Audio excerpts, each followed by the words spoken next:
Hello, everyone. It's December the 21st. I'm not absolutely positive of this, but I think that December the 21st is the first day of winter.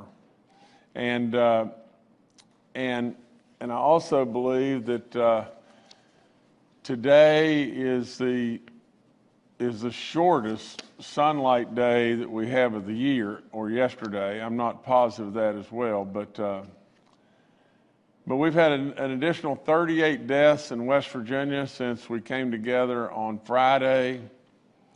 I'm going to read those to you now. We're now up to 1,129 deaths in West Virginia.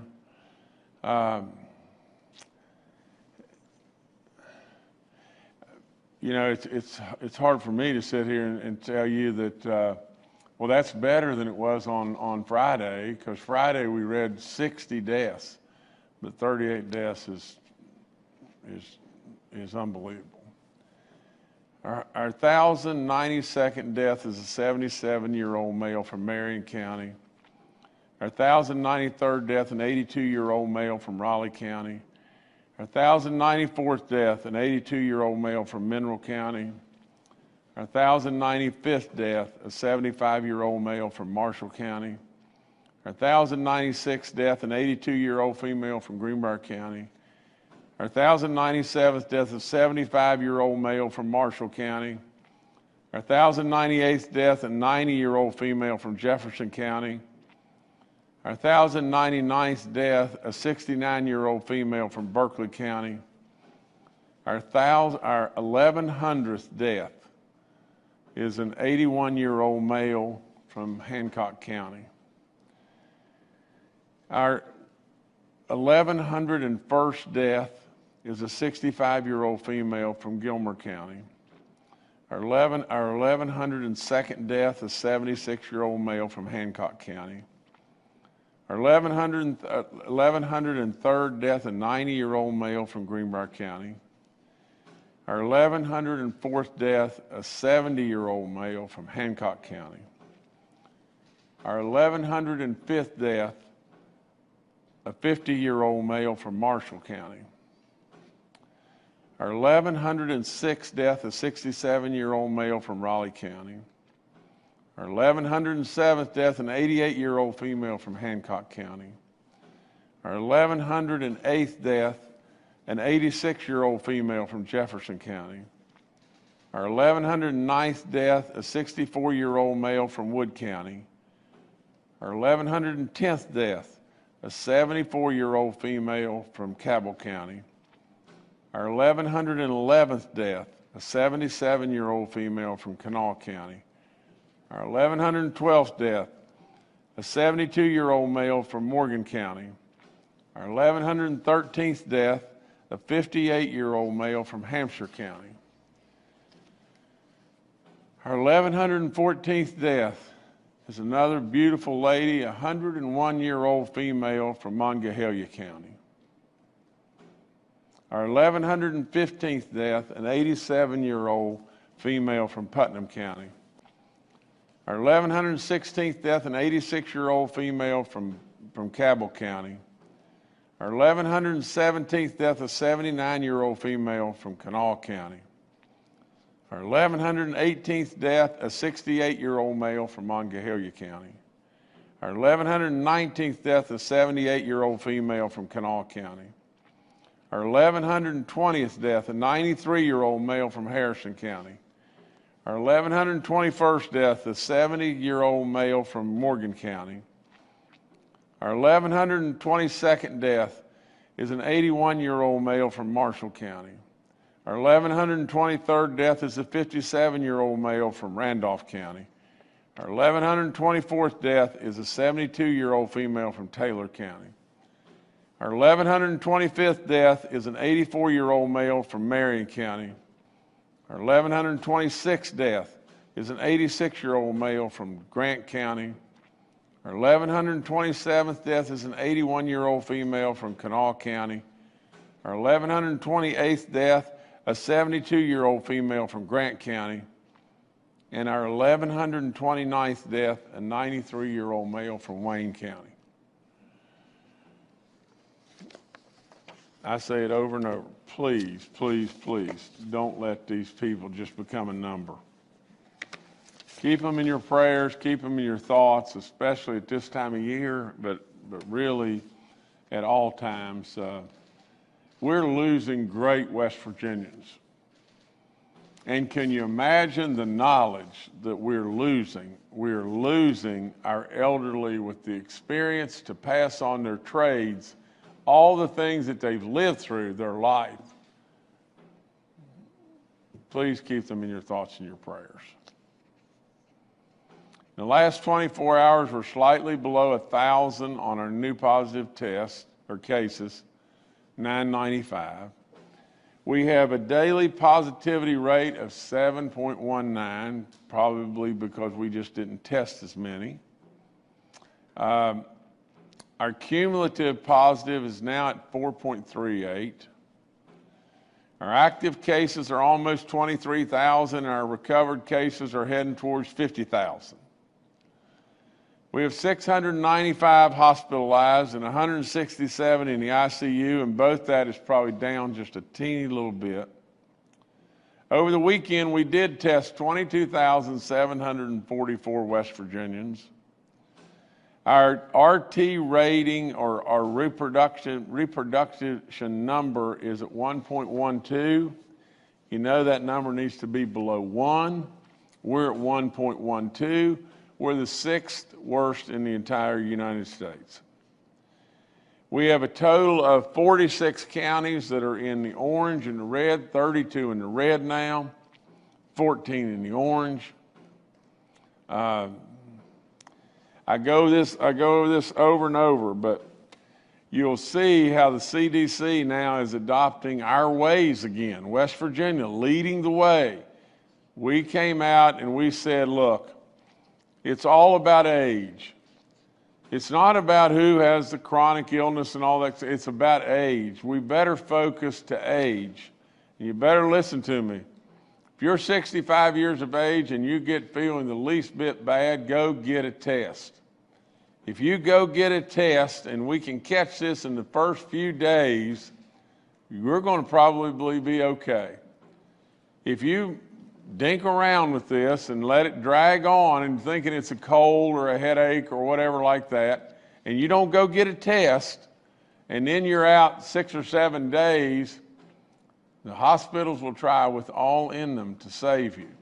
But it will be much, much, much more difficult because the drugs that will work in the first few days aren't much good after 6 days. You know, it's just as simple as mud.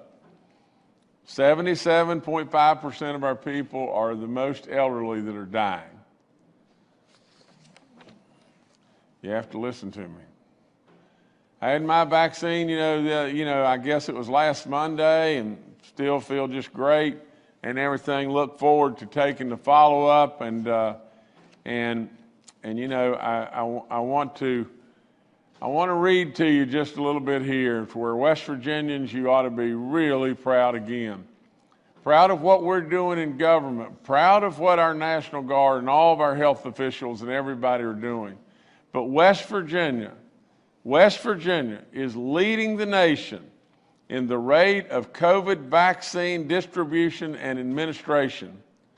As of this morning, West Virginia had administered 15,135 doses of the 16,575 that we got, which was 91.3% is the administration rate right now. According to Bloomberg.com, this was the highest and best administrative rate of any state in the country. Just think, while other states all around the nation are sitting around trying to come up with a plan, we're not waiting in West Virginia. We're getting it done.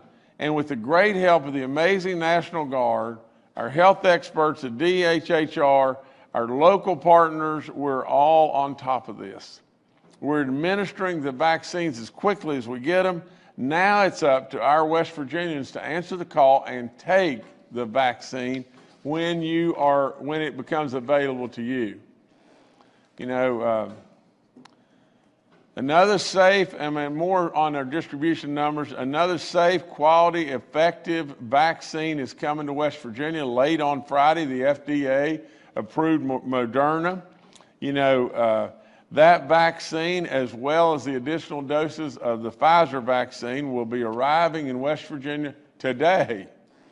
Now get this, we're expecting an allocation from Moderna of 44,300 vaccine doses of this product, and the Pfizer product, that will be the total this week. So it's bumping up really fast. You know, the National Guard all over this. There's all kinds of stuff on our dashboard and everything, information is showing you all kinds of different things there. And so as what we want to continue to do, we want to continue to pump this stuff out as fast as we possibly can, lead the nation in every way, and stay on top of it and trying to help our people. From the standpoint of our long-term care vaccination, West Virginia is leading the nation in distribution of the COVID vaccines to our nursing homes and assisted living. We were the first state in the country to require nursing homes and assisted living to test all their residents and the staff. And I want so badly to be the first in the country to get all of our nursing home residents and staff vaccinated with the vaccine. West Virginia took a slightly different plan than the rest of the country. I told my team that I wanted the long-term care residents and the staff prioritized and wanted the first doses completed within 1 month. So we are executing the plan that relies upon our greatest resource, our fellow West Virginians, to take care of one another and help distribute this vaccine through expanded use of all the local pharmacies. We got all the pharmacies on board. Everybody started moving very, very quickly. Now get this, we anticipate finishing with our nursing homes and our assisted living homes and everything. We anticipate finishing by Monday, December the 28th. You know, quite literally, we may be finishing our vaccine to long-term care facilities before the other states even start. It's really quite a tribute to our National Guard, all of our health teams, and everybody that's really working this. So stay after it, guys. Way to go. That's really great stuff. Yesterday, the CDC's ACIP committee met to discuss recommendations for who should be vaccinated next. In their discussions and recommendations, they outlined that essential workers and those who are 75 years of age and older should be the next to receive the vaccine. Now, doesn't that sound familiar? Doesn't that sound just terribly familiar? And Dr. Marsh will talk a whole bunch about that in just a little bit. Vaccine reminders are just what we said over and over. There's been tens of thousands of people that were tested. Tens of thousands of people went through the trials. Absolutely, you cannot get COVID from taking the vaccine. You know, without any question in my mind, you know, this hesitancy to take the vaccine or stubbornness or whatever you want to call is going to lead to just a lot of people that aren't taking the vaccine that die. Now, to me, you know, on Laugh-In years and years ago, they had a dumb bunny or something like that. Well, you don't want to be the dumb bunny here. You need to really think about what the science is and all the people and all the side effects and everything of the vaccine. And it has been proven over and over with the great work of our FDA and CDC and all the different people and everything. It is absolutely safe to take, and I strongly encourage you to take the vaccine. Okay, we got some more great stuff that's going on right here in this great state of West Virginia in Mercer County. And I want to take a minute today to highlight one of the local health departments from Mercer County that's doing outstanding work and that has been taking place under the direction, I'm going to probably mess Stephen's name up here, but Dr. Stephen Stefanczyk, I think I said that maybe pretty good. Maybe I got that right. But our local health departments are in the front lines in our communities, and they're the ones that are fighting this. And Dr. Stefanczyk has developed a plan to meet the needs in his community for the vaccine as it arrives in larger amounts. We know that there are many local health department heroes who are doing similar work and have been working around the clock since March to take care of their communities. I'm happy to introduce Dr. Stefanczyk, and who is joining us virtually today, and he's going to give you some insight on great stuff that's going on right there in Mercer County, and it's good stuff. So, Doc, thank you for being with us. Thank you, Governor, and thanks for having me. Just to touch base and update everyone on what we've been doing in Mercer County.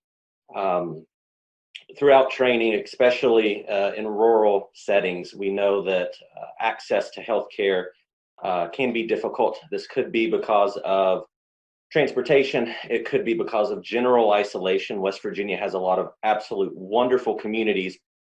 They just tend to be a little far from the central hubs of the county seats and larger access points.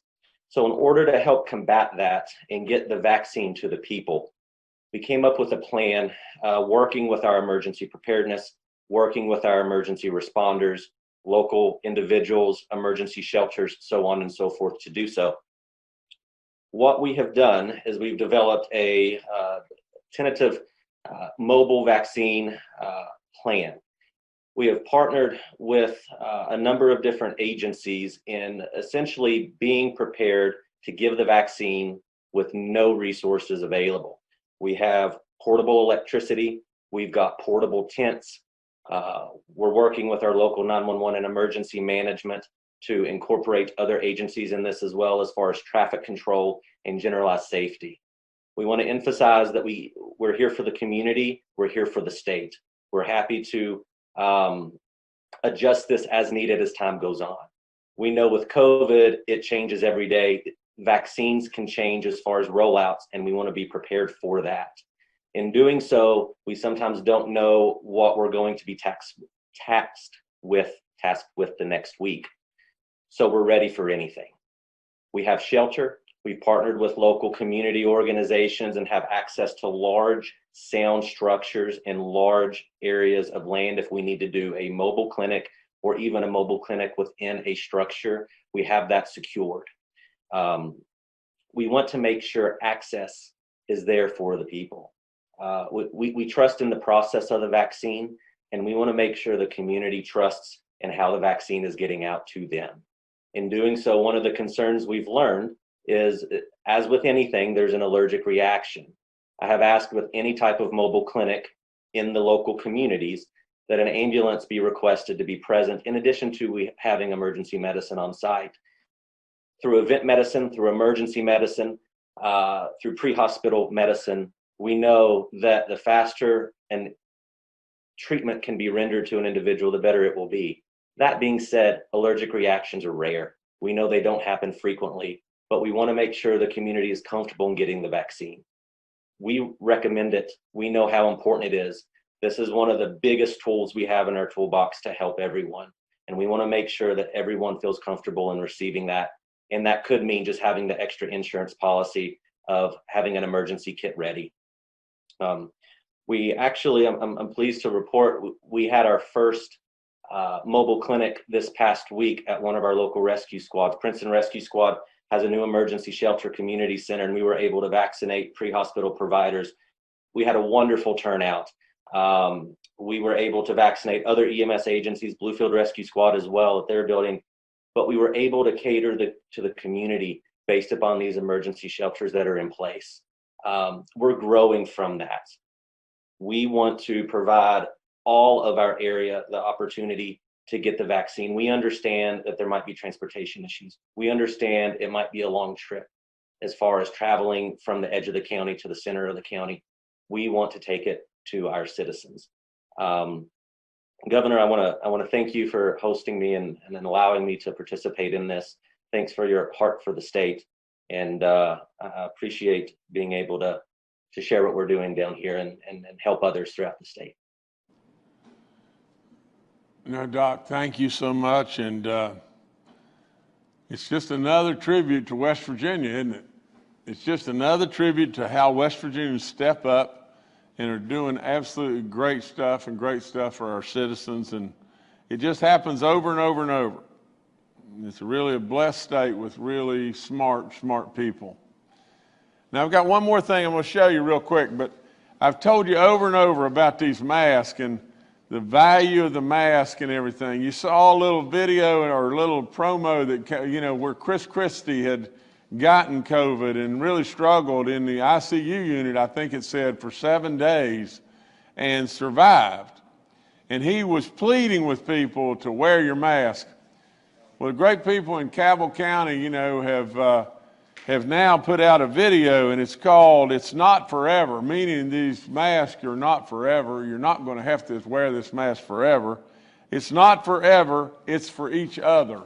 And so I want to show you this now.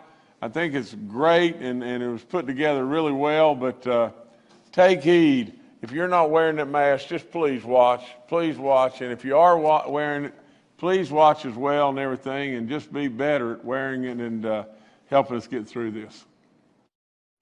We see you. We hear you. We know it's not been the easiest of times, but the citizens of Cabell County know that tough times don't last, but tough people do. We do this at the fire department to keep everyone safe. I do this for my patients and for all my healthcare coworkers. So we can get back to being a community again. For Gigi and Papa. So we can have live music back again. I'm doing this for the frontline workers. So we could get back to ordinary fellowship again. I'm doing this for our city. I'm doing this so I can hug my kids again. And there's a lot of them that I need to hug. We may have been apart, but we have all been in this together. I'm doing this so we can see our family and friends again. To protect my neighbor. To keep the Marshall family safe and healthy. I'm doing this so I can spend time with family and friends again. For my friends and family. To keep Mommy and Daddy safe. Every choice we make affects you, your family, businesses, and our community. But we're almost there. Stay strong, because it's not forever. It's not forever. It's not forever. It's for each other. It's for each other. It's for each other. It's for each other. It's not forever. It's for each other.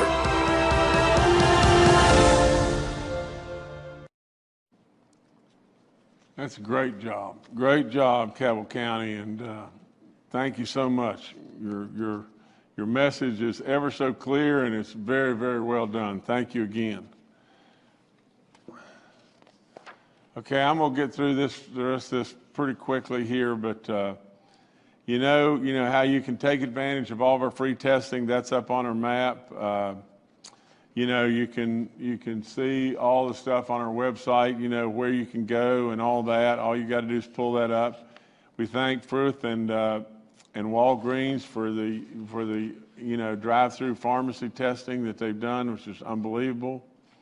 I've already spoke to this, but the Saturday education map showed 32 counties in red and 15 counties in orange. I think if you'll just take 1 second and you'll look at that map, you'll just say to yourself, West Virginia has border states all the way around it. All the way around it.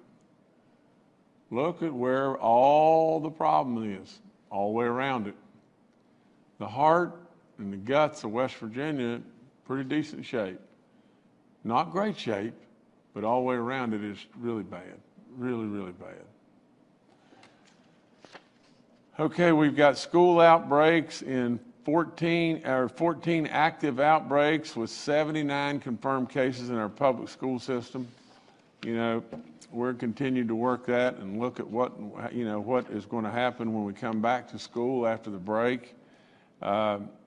we all know, and no one knows more than I, and no one is more insistent than I, we want to be safe. We want to be super safe to our children, our teachers, our service personnel, all those that are involved. But we have got to get our kids in school. We have to have our kids in school. You can't fathom what is really happening to our kids by not being in school. It's not good. It's just not good. And so we're working it as hard as I know we possibly can. I would highly recommend, as these vaccines continue to roll out and people are working right through Christmas like it's just another day and everything, and in order to get the vaccines to you and everything, please, please, really step up and take this vaccine and help us get rid of this thing. We have 15 outbreaks in churches in 14 counties. That's Braxton, Greenbrier, Harrison, Jackson, Lewis, Marion, Mineral, Mingo, Monongahela, Nicholas, Raleigh, Summers, Webster, and Wyoming counties. You know, and, I go through the same thing, but a pew in between you, mask, mask, mask, and everything. And absolutely, if you're 65, you probably should really think really hard about going and getting your church services online and just staying away just a little while now. Just like that video said, this is not forever, it's for each other. It's not forever. We're on a glide path now to where in the next very few months, we ought to really be turning this thing around. At corrections, we have 199 inmates that are positive right now, 72 at St. Mary's, 61 at the Eastern Regional Jail, 36 at the Central Regional Jail, and 55 with our staff. And you can see just how this runs. I mean, if you'll remember what happened in McDowell County, if you remember what happened in the Northern Regional Jail, if you just remember what has happened at Huttonsville, how this runs through, communities and everything once it's there. But boy, corrections, way to go. You've done amazing, amazing stuff. There's no point in me going through more about wearing your mask. You got to do that. The flu vaccine is right around the corner, or right with us right now. Please consider taking that and giving blood and plasma. It's just, especially if you've been infected and you've recovered, that's a really, really great thing to be doing. The only other thing, and I know it's way down the totem pole as far as the gravity of the situation, but we are stocking a ton of fish in West Virginia now. Buy your hunting and fishing license and get yourself enrolled in that drawing and everything. You may be a big winner. You may be a winner of a lifetime hunting and fishing license and everything. So get buy your hunting and fishing license. It helps our DNR, and really and truly, it's just a great thing to be able to get out and enjoy the outdoors, which is, there's no point in me going through it again. It's just phenomenal. That's all there is to it. West Virginia, there's no place like it. And when you can really, truly see that scarlet tanager, you can really see it. Not just look at it, you can really see it. It will change and it will help your soul. Now, there's a stimulus package that is almost, now there is a bipartisan deal. Yesterday evening, the Senate Majority Leader, Mitch McConnell, announced that the deal will apparently tie a $1.4 trillion bill to fund the government until October the 1st to roughly $900 billion in COVID relief. Now, there's many things about this that I could tell you that I think are going to happen, but there's going to be substantial abilities for those, especially in the hospitality restaurant business or whatever like that have been affected probably the most severe of all, as our small restaurants, But not only that, all the people that are unemployed, there'll be immediate stimulus checks coming. I think those checks are going to be, in the neighborhood of $600, and there's going to be bonus money to the unemployment of I think of $300 a week. But there's lots of parts about this that I think will be really great for our people and especially our businesses that are really hurting. As far as dollars flowing to the state or to cities, as the Democrats have really wanted more than anything, I think that is completely off the table now. I think the trade-off there was the Republicans were wanting a very strict, limited liability, that if you got COVID and you were infected at a restaurant or whatever, that the restaurant, surely to goodness, a restaurant can't be held accountable for all this stuff. But people, the last thing we need to start doing now is coming up with a way of suing our businesses or whatever, and because you'll just put more and more and more of them under and out of business. But nevertheless, I think that was the big holdout from the Republican side, and the big holdout from the Democrat side was money to the states and the cities. I think they've just laid that aside for right now, which is probably smart money, and they've tried to just do something that should have been done, God knows, months ago, and that's just help our people and our small businesses and everything. And then I guess they'll retake up the situation as far as the state's funding or cities' fundings and this limited liability issue. But we should see that. It ought to be on the way. And so from the standpoint of our small businesses and our people and everything, it's a little bit of light at the end of the tunnel. So that's all I have today, but I'm sure we'll get questions, and I'll think of some stuff I've forgotten. All right, thank you, Governor. Let's now go to Major General Hoyer with the West Virginia National Guard. Good afternoon. As Governor pointed out, we're receiving more vaccines this week, both now from Pfizer and Moderna. We have received an initial shipment of Moderna vaccine, the balance of which will come tomorrow. The Pfizer vaccine is coming tomorrow as well. As the governor pointed out, we will be working diligently with DHHR and our other partners through this week as local health departments, and we will continue to press through. We have some great numbers that we've seen with the work with our partners at the long-term care facilities. Actually have exceeded the numbers that we had anticipated the last week in the number of facilities that we would be able to serve last week. Actually went up to 71 facilities. We have an aggressive plan this week that works through the holidays with the exception of the Christmas day. We'll continue to press to meet the governor's objectives. We believe that no later than 31 December, we will have touched all 214 long-term care facilities, staff and residents who will be taking the vaccine. A monumental task by a lot of different folks. And again, the governor, the Joint Interagency Task Force team appreciate the great work that's going on. Just to give you an example too, last week, over 15 pharmacies participated and helped us. This week, over 40 pharmacies will be assisting us as we go forward. Last thing, on behalf of the Interagency Task Force, I want to thank Dr. Stefancic and his innovation with the efforts. We will need a lot of innovation like that going forward as we get into phase 2 and the general population in particular. And we thank him for the great work and the innovation and the partnership. Thank you.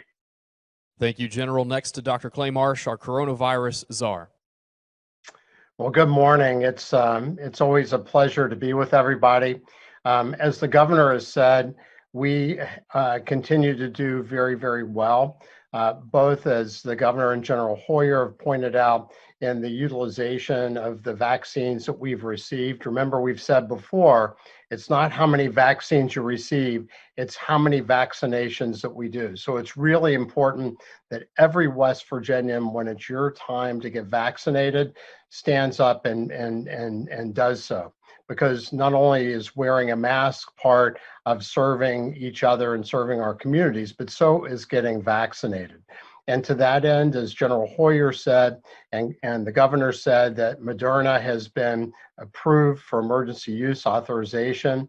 Remember, Moderna and Pfizer vaccines, which are the two vaccines that we have right now, are made really the same. The difference between the two is that the way the fat dropules that are coating the Moderna vaccine, which is how they're packaged so that they get into our cells very easily. And then remember, they are instructions for only that limited part of the virus, the spike protein, to be made by our cells, and that then induces our bodies to make immune responses against just the spike protein, so the vaccines cannot cause an infection, does not cause sterility, is really okay for everybody to take, except for people that are allergic to the constituents in the vaccine itself, or people that are actively infected with COVID-19 and are in their isolation period. But these vaccines are really safe. We've all taken them ourselves, and I, like the governor, have no effects at all from taking the vaccine now, other than to know that I have done my part to try to protect other people that are dear to me.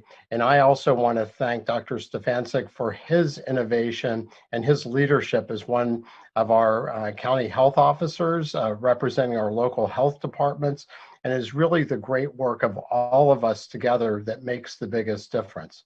As the governor said, the Advisory Committee for Immunization Practices, a subcommittee for the Centers of Disease Control, met, and they're the group that really has the most expertise to recommend to the Centers for Disease Control what the priorities are for this next phase of vaccination. And, you know, I'm very proud of the fact that we have done so well, as the general said, with our task force and the number of people that we have involved, from pharmacies to physicians to healthcare workers to nursing homes to hospitals. We have done an amazing job to date of putting vaccines in the arms of people. And just like we had planned, looking at critical business and industry sectors and healthcare as our high priority to maintain that function and capacity of hospitals and communities. That's what this committee, this guiding committee, recommended to the CDC. And they also really focused on what the governor's talked about now for the last week, is what Dr. Birx also re-emphasized to us, that it's really about the age of people. And this recommendation group recommended for people 75 and older. And as you know, our plan starts to focus on people 50 and over for the key industry sectors and the key other hospital sectors other than the acute hospital settings of ICUs and emergency departments and COVID units. And as we immunize West Virginians over 50 years old, we will start to focus on that group by age that makes up 97% of the deaths that we've seen in West Virginia. And then we get to the really most aged part of our population. And as the governor said, you know, the folks over 70 years old make up 77.5% of the ages that cover the deaths that we've seen in West Virginia, and also are the people that have the tendency to get sickest, which take up acute hospital beds, which puts more pressure on those hospitals. The last thing I want to say, and this is really in many ways giving homage to this great video that we saw from Cabell County, that there is reports out of the United Kingdom that there is a virus, COVID virus, that's mutating there that may enhance the ability of the virus to spread person to person, does not seem to increase the severity of the virus. And that's because we're seeing mutations in the United Kingdom in the spike protein. And that's, again, we've talked about, that's the part of the virus that binds to the cells in our body. That's the part of the virus that all of these immunizations are trying to help us, you know, recognize and defeat if the virus does get in us. But it really does underscore the real importance, as the governor said, of really being diligent with wearing masks and paying a lot of attention. I think Dr. Amjad and Secretary Crouch will talk about this over the Christmas break, because maybe we're seeing kind of a reduction, very close, very temporary, very early reduction in hospitalizations from the Thanksgiving break. But now with the holidays coming up, it's a really critical time for us to pay so much attention to reducing the things that will transmit the virus person to person, which does certainly include wearing masks and staying physically distanced. So West Virginia, you're doing amazing. We're so proud of each citizen, but when it's your time to stand up, please stand up and serve as you've done in many times before. Thank you. All right, thank you, Dr. Marsh. Next to Bill Crouch, Secretary of the West Virginia DHHR. Hello, everyone. Let me also say thank you to Dr. Stefancic. It's done a wonderful job. For those who aren't aware, he's not been the local health officer in Mercer County for very long, but certainly making a difference very quickly down there. So we thank you for your service and for your work. Also to Dr. Mike Kilkenny, I want to say thank you, and to the folks in Cabell, Huntington, in Cabell in Cabell County and Huntington for their work on that video. It is exactly the message we need right now, and it's well done. Thank you for that. I want to talk a minute about the testing map. As we go through the holidays, we want to make sure everyone is aware of where testing is. Very difficult to keep testing up right now. We want everyone to have some time off over Christmas. We have a lot of folks in DHHR and in the Guard who have small children and who have been instrumental in keeping things going. And we want to make sure that they relax some and have time off with their family over this holiday. So what you see now is the map. There's been some confusion. We've had questions, so I want to see if I can clear this up a little bit. As you see, and the tab to the free testing is very easy to find on our dashboard page up on the right-hand corner.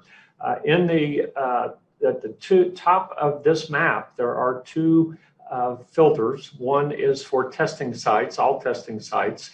If you tap on that number, I'm not sure if you can see that, but it says all testing sites, daily testing sites, which are those sites in blue. So if you touch that, you see only the daily testing events.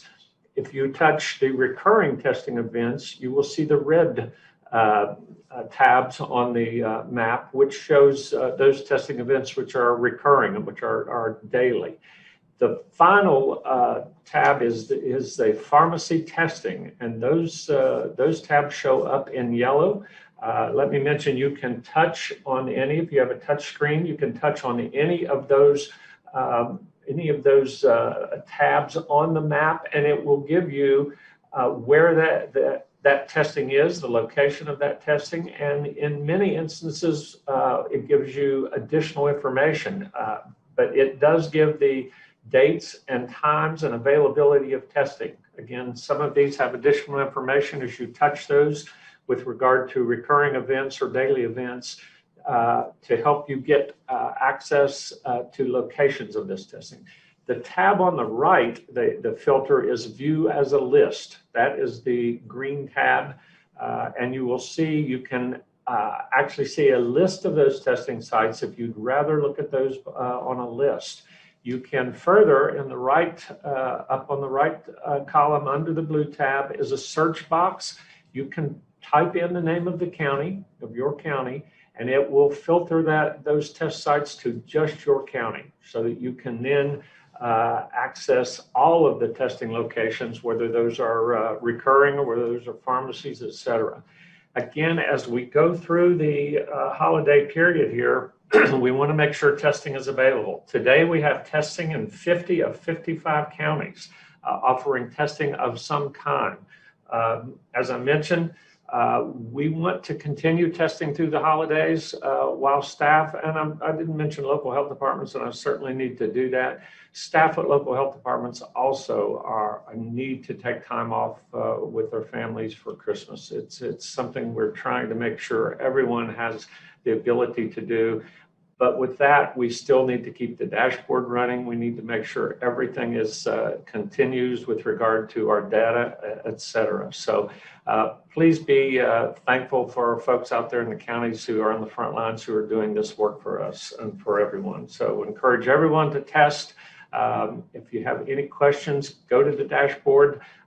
We will provide any additional information we can as you need it. So thank you, everyone. Wear your mask as the governor has asked. Thank you. All right, thank you, Secretary. We'll now go to questions from members of the media. The first question today is from Paul Mullen with WCBC.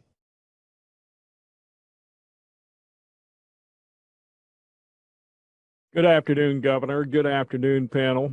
I wanted to ask Dr. Marsh, back in March, I had talked to a university president, and he had told me that they had been told back then to look for a fall surge, and I wanted to know if we have any indication on which direction the virus is going to go from here now that we have a vaccine. What kind of assumptions are we making with regard to where it will go from here? Thank you. Dr. Marsh, go.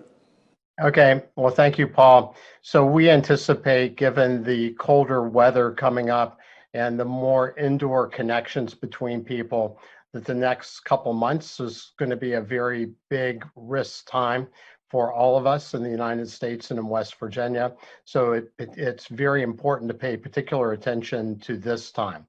We know that with the vaccinations, the vaccinations require 2 separate vaccinations from both the Pfizer product and the Moderna product. The Pfizer product spread out around 3 weeks between, and the Moderna product about 4 weeks between. And we know it takes a little bit of time after that to get the full immune response, although you will have some immune response after the first dose. So we anticipate the next couple months is going to be a time that, despite our immunization, which should help some, is a time that every West Virginian needs to be particularly focused on reducing their individual risk of getting COVID and spreading COVID. And that really does mean avoiding indoor places and crowds, wear your mask, stay distance as much as you possibly can, and be very, very aware of the situations for right now. After a couple months, 3 months, we get the vaccine, we think things will really let up quite a bit as we get into the spring and it gets warmer outside. But this time is a time that we all have to be very, very cautious and take the most precautions. So thanks for the question. Yeah, thanks, Paul. Next, we'll go to Kenny Bass with WCHS and Fox 11. Hi, this dovetails onto Paul's question a bit. With what we've seen in Thanksgiving, 2 weeks out, we saw the surge in cases. Then a week later, we saw hospitalizations hit new records. And a week after that, which is kind of the space we're getting into now, it starts to decline a little bit. What are you expecting, Dr. Marsh, as we head into Christmas, given the trend that we saw at Thanksgiving and given the fact that still most of the spread is from small groups of people getting together? Thank you. Doc, go ahead. Okay. Well, I think that really, Kenny, and sort of moving forward from Paul's question, I think it really does underscore the fact that the future of our state and the future of the health of each county is in each one of our hands coming into this holiday break. And you're absolutely right, about 2 to 4 weeks after we see transmission happen is when we see hospitalizations and deaths. And maybe that wave is crested a little bit from the Thanksgiving break.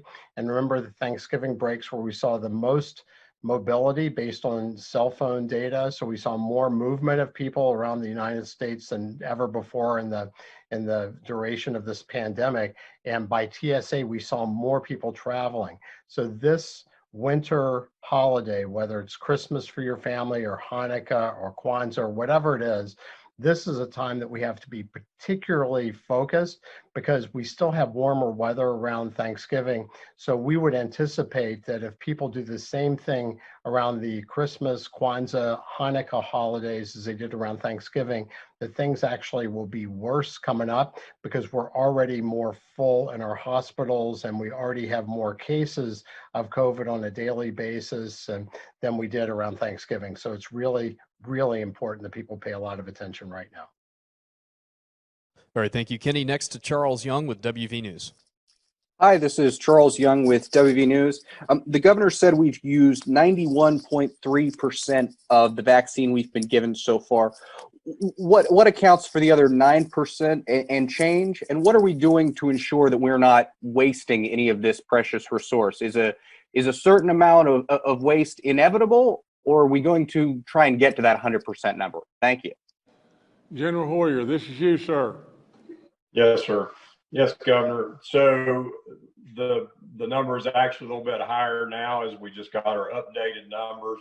The primary reason for the part that has yet to be executed is the local health departments or other entities that are being prepared to execute that are not ready to receive it. Therefore, we keep it because understand the Pfizer vaccine is an exceptionally difficult environmentally controlled vaccine. So to keep it in the cold storage facilities at the hubs and then push it out when it is ready to actually be administered as a vaccine is the appropriate way for us to handle that.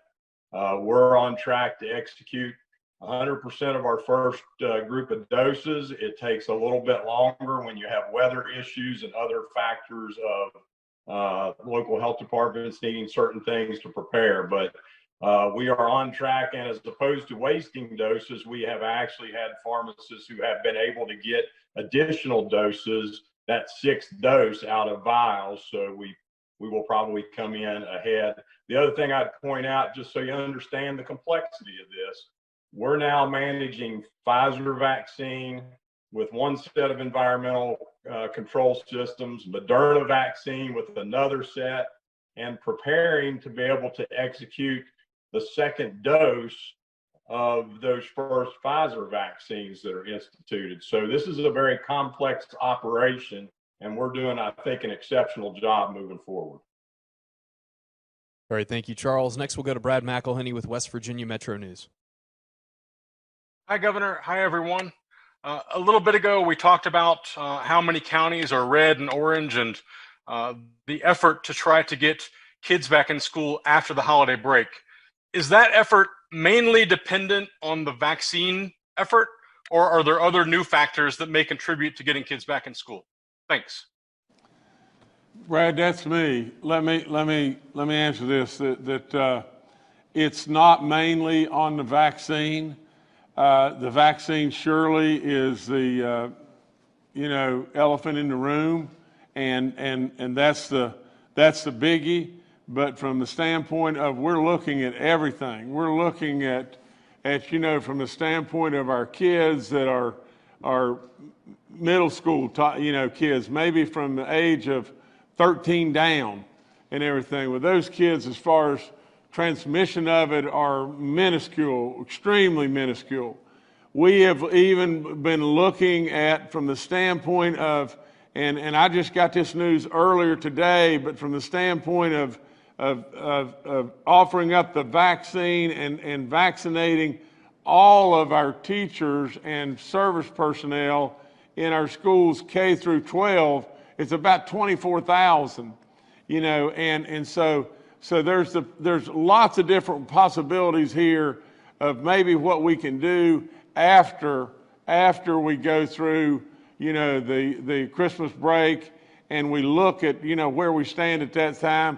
And that 24,000 was not all the teachers and all the service personnel. That 24,000 was all those in the age of 50 and above. But there's a lot of stuff that's going on within the education arena, and the bottom line is just one thing and one thing alone. All of us know the repercussions of not having these kids in school, and it is unbelievable that we need our kids in school. We need them in school really bad. And so we're working it, and we'll just continue to work it. And you know, the vaccines, no question, going to help and help in the biggest ways, but we need to be also looking at, you know, maybe other methodologies that we can do after this break, and we hope and pray this thing will back off some. All right, thank you, Brad. Next to Kimberly Keggy with WSAZ.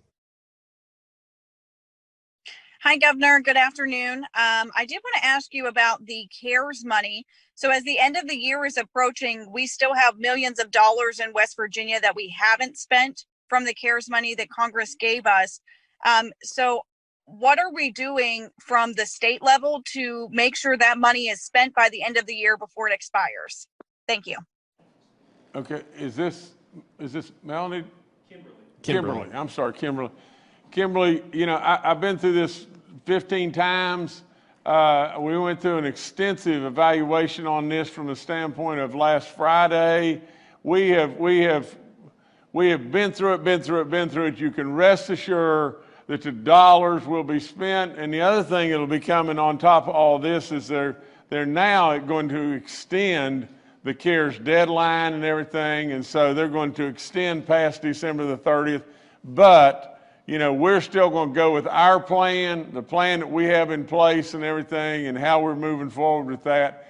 I think we've got a small little buffer cushion now of somewhere in the high 30 million, you know, 38 or whatever million, $39 million. But from that standpoint, from $1 billion to 252, you know, because the 2 was really 2.5 million that we've earned in interest. From the standpoint of how we've maneuvered the money and everything, it's done right, and at the end of the day, there's not any great big backlog of money that's going to be there on December 30th. All right, thank you, Kimberly. Next is Steve Adams with Ogden Newspapers. Steve Adams with Ogden Newspapers. And Governor, you just answered the question I was going to ask you. I was going to ask specifically about what conversations you might have had today, either with our congressional representatives or whatnot, in regards to the language that we're anticipating to see for the $900 billion coronavirus relief package. I know, I think in every iteration it's been talked about, there was going to be an extension of the $1.25 billion CARES Act for us to continue to use that. I'd reached out this morning. They hadn't seen any language yet to be able to tell me one way or the other, but I think everyone seems to be fairly confident that that language will be there. So I just didn't know if you had talked to anyone and had heard that the language was definitely going to be there. So if you want to elaborate on that more, you can, but you kind of answered my question. Thank you. Well, Stephen, I thank you, and you're always on point, and I think what I know is just this, and here's. And I have not seen the final language, but I know a lot, you know, that's in there. You know, naturally, we're getting updates, you know, nonstop. But the net of the whole thing is just this, and I think I'll just touch on it real quick. From the standpoint of state and city funding, that's laid aside for right now. From the standpoint of limited liability to our businesses or whomever it may be in regard to people that are getting COVID and whatever like that, that's laid aside. You know, from the standpoint of the dollars, I think just short of $1 trillion. From the standpoint of a real influx going into the PPP program that allows people, if their income or revenue at their business, a restaurant, whatever it may be, is less than 25%, I think that's the number that's going to come out, you know, for a certain period or quarters or whatever like that, they can apply, and this should be a significant amount of dollars that can flow back to our businesses and everything. From the standpoint of the employees, you know, that have been, you know, are going to get a stimulus package and everything, and that stimulus is going to be, I think it's going to be $600, and then there's going to be a bonus of, you know, to the unemployment of, I think, $300 a week, you know, in addition to the unemployment stuff. As far as real live money that's going out, that's set aside in this thing to do the vaccinations that we need to do and additional testing that we need to do, I think those monies are there. I don't know the language at all yet, and I hope and pray that those are significant enough monies for us to be able to do one of the things that I think surely needs to, that is right on the table and everything, and that would be able to test all of our 18 to 35-year-olds that are in our colleges and universities especially and everything, and to do that every other week, or at least do it in a way that we can really attack that situation. You know, I saw an article that was written and said that I was blaming this problem on the 18 to 35-year-olds, and it's just nut job after nut job stuff that comes out. I mean, I have never seen anything in the world like that. What I'm trying to do is identify people that are asymptomatic, that are going and they're being with mom or grandma and everything, don't have a clue in the world that they've got this and everything. And if I can help them stop that, that's what I want to do. Now, but with all that being said, the last thing I would tell you is I do think there's an extension of the CARES money on how we're going to be able to handle that and do that. I think there's a possibility of significant money here that is going to be coming in addition to this to highways, you know, to where all the states are going to get a little cut of money to come back to highways. It's almost like revenue replacement to highways. So there's a bunch of stuff and you know, and that's coming and everything, but that's pretty much the outline as I know it. All right, thank you, Stephen. Next to Haley Kosick with Nexstar Media. All right, hi, Governor and panel members. My question is, with multiple vaccines now available and other vaccines pending FDA approval, is there any preference on which vaccines residents should expect to receive in the coming months, or is it too early to say? Okay, I think Dr. Marsh, you're the medical guru that's on here, or Dr. Amjad. Dr. Amjad could maybe answer this. She hadn't answered the question right yet. Dr. Amjad, it's up to you. All right, Governor. Hi, Haley. No, we recommend as they roll out for the citizens to take what's recommended at the time. I mean, we have Pfizer and then Moderna coming out, so we do have the recommendations that do come out, but we do recommend that as they come available for citizens to take them as they roll out. But I don't know if Clay has anything additional to add, but there's not a preference as we have so forth. But Clay, I don't know if you have anything additional. The only other thing I would add on is that these vaccines are really so similar that either vaccine should be seen as being the same. The only difference, as I mentioned earlier, and General Hoyer mentioned too, is the way the Moderna vaccine is made.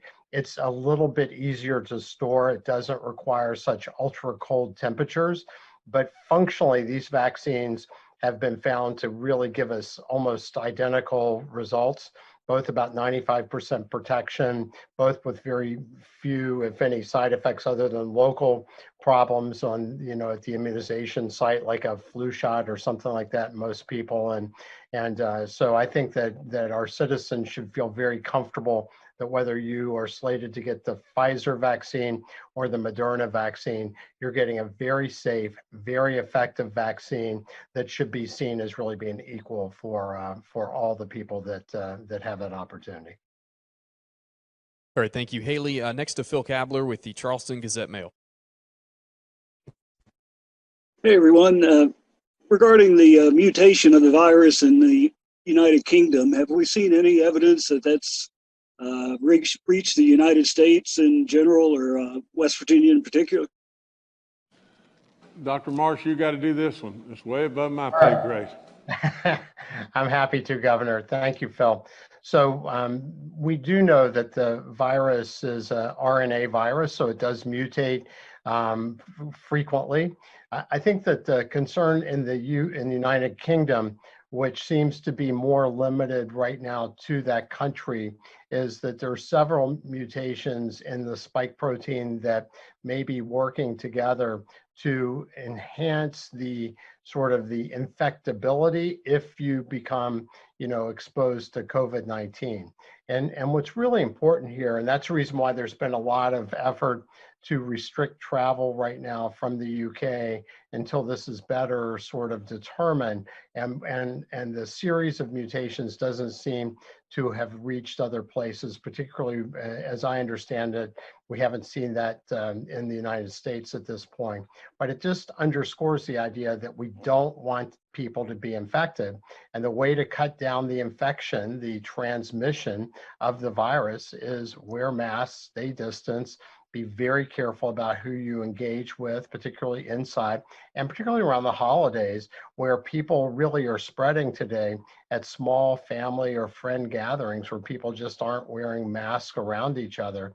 And so it's really, really important as we see this happening internationally, and we can presume that that's going to move over some time, that it makes it even more important during these winter months where people are inside to be extra careful. And as the governor said, wear your mask. If everybody wears a mask, we impact the reproduction score, the spread from person to person, better than a vaccine, because we immediately have maximal impact of that, whereas the vaccine takes time to build up those immune response, the antibody levels. So thank you. All right, thanks, Phil. Governor, back to you. Okay, I've got just 2 or 3 things I want to touch on real quick and everything. One of them that, and I want to defer back to Dr. Marsh about this and everything. So I want to say this, but I want to jump back.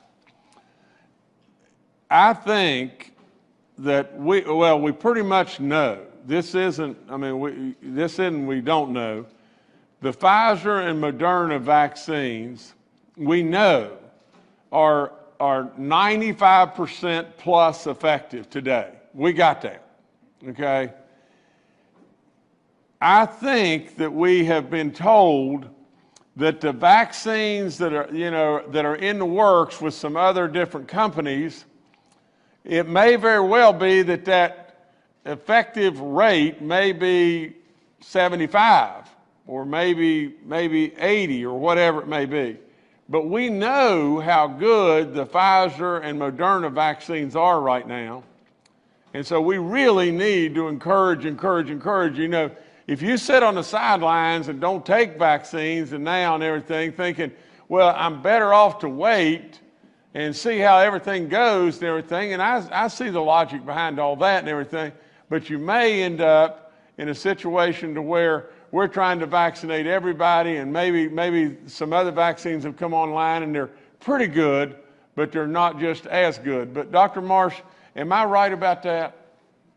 No, you absolutely are, Governor. And remember, the Moderna and the Pfizer vaccines are really the same approach to making the vaccine. AstraZeneca and Johnson & Johnson's, which are other vaccines that are sort of trailing right now, Pfizer and Moderna, are made very differently, and they're made alike, but different than the Pfizer and Moderna. And I think what the governor says is true. Right now, the most effective vaccines based on the data we have today and the safest vaccines are the Pfizer and Moderna. So it's really important that people take that when it's your chance. Okay, well, that's about as scientific as I can get, but nevertheless, I've read that and heard that, and I wanted to pass that on to our people. Now, let me pass on just something else. Secretary Crouch is right. He's dead right about this, that, the people that are working this, and they've done an incredible job. That's all there is to it. All the healthcare community, unbelievable what they've done. We all know they're tired. All of us are tired. We all know. We all know that they surely deserve, and we want them to spend time with their families. But at the same time, I know, and I'll promise you this, you may think this is hard-nosed, but I know people are dying. And I know that we're going to assist all those. We can't have people work 20 hours a day forever. There's no way. But we can find a way to assist where they can take some time with their family, and some way, somehow, we can back that up some way and continue this effort without missing a beat. I'm never going to ask you, West Virginia, to just say, well, look, we're really working real hard here and everything, and therefore we're going to lay down just a little bit because we have to and everything. I am totally sympathetic and totally appreciative of the effort. But I know just how good West Virginians are.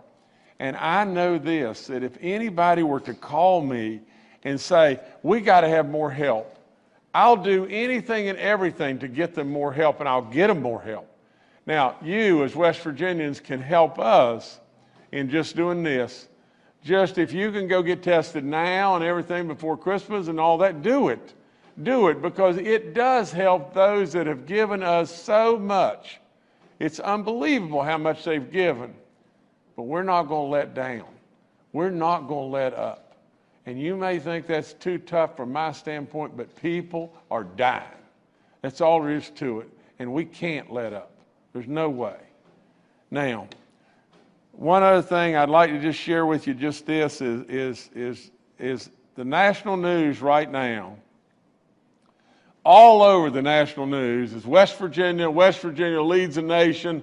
West Virginia is absolutely administering our vaccines better than anybody else. West Virginia, West Virginia, West Virginia. They were the first to go in and test all the nursing homes. They're going to be the first to get all of our nursing homes and assisted living done. They're absolutely racing ahead of everybody. Little old West Virginia, West Virginia, West Virginia. And over, they almost turn and say, why in West Virginia? Now, you know what I'd say? I would say just this. Why? And I'd put a question mark by the why, and then I would answer and say, because it's West Virginia. You just keep doing it, West Virginia. Thanks to so many, many people out there that are doing great work and everything. But that's why. That's exactly why. The why is not, why is this going on in West Virginia?